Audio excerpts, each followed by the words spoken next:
So do you know for yourself, do you have a fight that you want or you don't know yet? I want to fight for the belt. You know, that's what I want. That's the last thing I have to do in this sport is be the undisputed world champion. After I do that, anything you can do in the sport, I've done. Right. You know, I have 30 fights in the UFC, been fighting a long time before the UFC.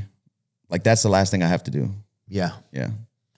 But also, I don't want to attach myself to it too much to where if it doesn't happen or if I never get another title shot, that I judge my life's work on that, you know? Like, I don't want to leave it like that. So I'm just really practicing trying to be content, like in the place and space that I'm in, you know?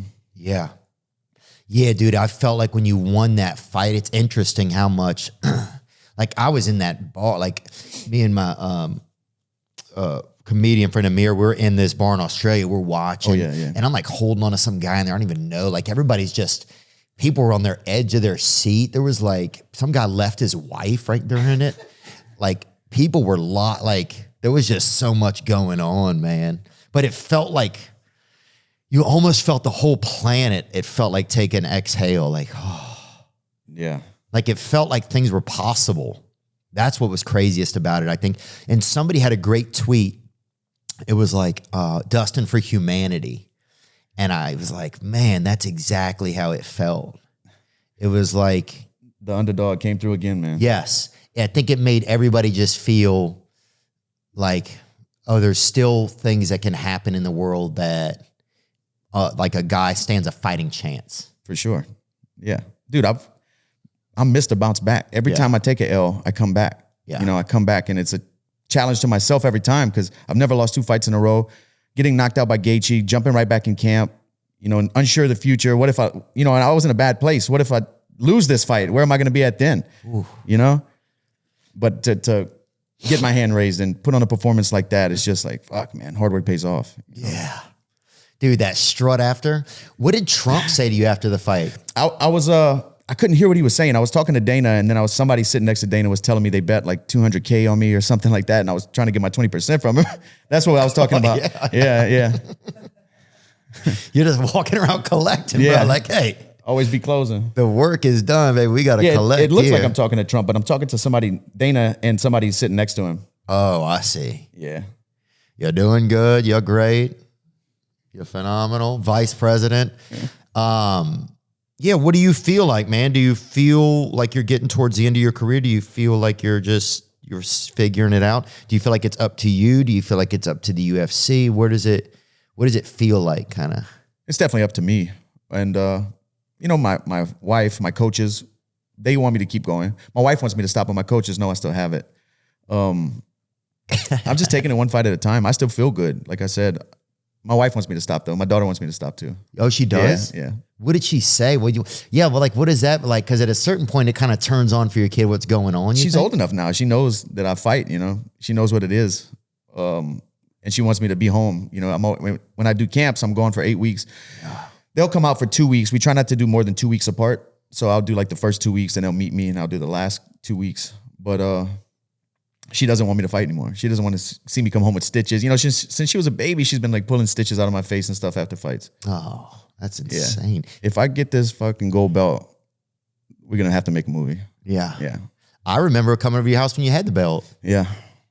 Does it ever feel like you didn't have it? Because there's so many, like, because you're still interim champion.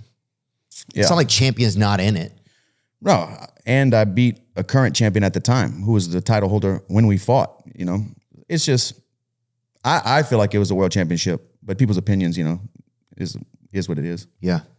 Now that you have like a win and it's a good place, and it silences some of that self-critic in our head and some of that even fictional critique from other people that some of it may be there and some of it may not. Yeah. Do you feel like, do I want to risk that again? Like, do you think about that at all? Yeah, I do. Like, where am I at if it doesn't go my way, which is likely, you know, it's fighting. I know I can beat anybody in the world. I believe in my skills, but the margin for error out there is one mistake. You wake up asking what happened, you know? You think you're going to the school bus stop, you know? You wake up like, I'm late for school. No. No, you dropped out. Yeah. Sorry, that's too many Dustin's not in school jokes.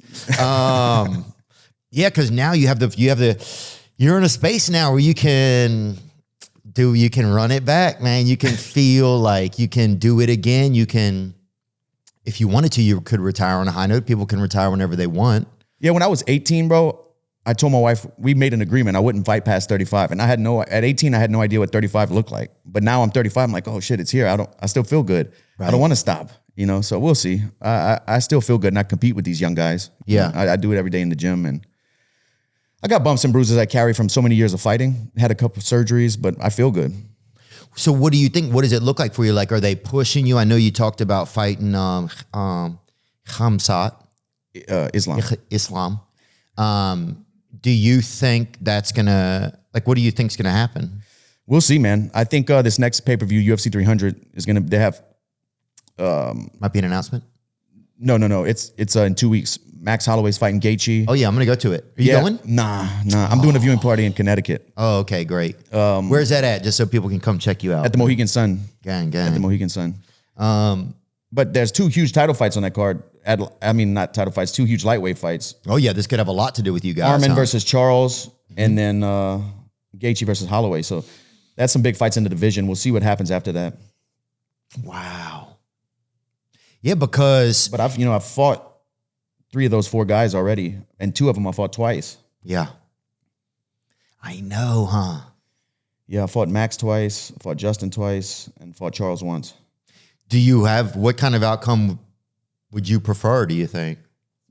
I don't really have I think people are kind of looking past Max a little bit. I think Max can beat Justin. Of course, Justin can win. But Max is tough, his rhythm, his range, and his technique on the feet. Unless Justin wrestles a little bit, I think Max can pick him apart and stay on the outside. But that's what makes fighting so fun. We don't know until we watch it. And Charles and Arman, that can go either way. Both great grapplers. I would think Charles would have a advantage standing up, but we got to see. Yeah, because now if Max went, I'm just wondering, where do you... Because I got 2 wins over Max. Right. I just lost. My last loss was to Justin. If Max beats him, does he stay at 55 or does he go back to 45? What do you think? If you think, do you feel like you have a certain amount of fights left in you? What is that? Yeah, does it start to feel like... That's an interesting thought. Do you start to feel like, oh, I think I might have 1 or 2 left in there? Or do you think you would get a definite feeling from yourself when you're like... I think so. Right. Yeah. I don't even put a number on it. I just, even this last one, how I feel in the warm-up room, how I feel walking through the tunnel, walking into the crowd, getting into the octagon, how I feel then, I felt good. I felt like it wasn't time to stop. Right. So maybe next time, if I feel like that again, then it's not time to stop. I don't want to put a number. I just put on the way I feel. Yeah. Yeah.